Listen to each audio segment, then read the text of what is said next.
edhe thot Zoti në Kuran që besimi është ndjesi e natyrshme e lindur. Dhe këtë e vërtetoi populli shqiptar pas atyre 50 viteve mbyllje totale politike, por edhe fetare.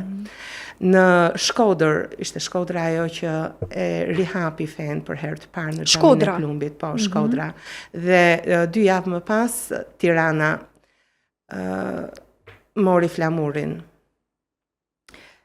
Dhe ne si të rinj në atë kohë ishim akoma shumë të rinj me entuziazmin e të gjithë shqiptarëve dhe ne u bashkangjitëm me atë entuziazëm dhe morëm pjesë në këto ndryshime drastike të shqiptarëve, ndryshime politike të cilat ndoshta vetëm disa muaj më parë nuk I shkonte ndërkujt ndërmend se do të ndodhnin, por ja që ndodhen. Asnjëherë nuk dije se çfarë sillen nesërmja dhe çfarë ka caktuar Zoti në rrugën e historisë të secilit prej nesh. Dhe u bëm, ne jemi një grup të rinj faktikisht nga Tirana të gjithë. Një grup I madh do thoja, u formua një organizatë që u quajt Rinia Islame Shqiptare. Ishim të rinj nga mosha 16 vjeç e lartë.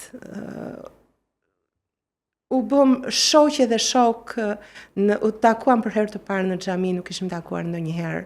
Filluan u hapen kurset e para fetare. Vitet 90-ta. Po, në vitin 91.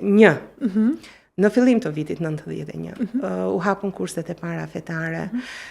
Ndër femrat e para shqiptare, ose femra e parë dhe e vetme shqiptare në atë kohë që u bë mësuese e kurseve të gjuhës arabe, për mësimin e leximit Kuranit, po flas për Texhvidin dhe ishte Iris Maçi, shoqja ime e udhës së historisë, dhe njëkohësisht është edhe një prej 5 femrave të para shqiptare që kanë vënë mbulesën.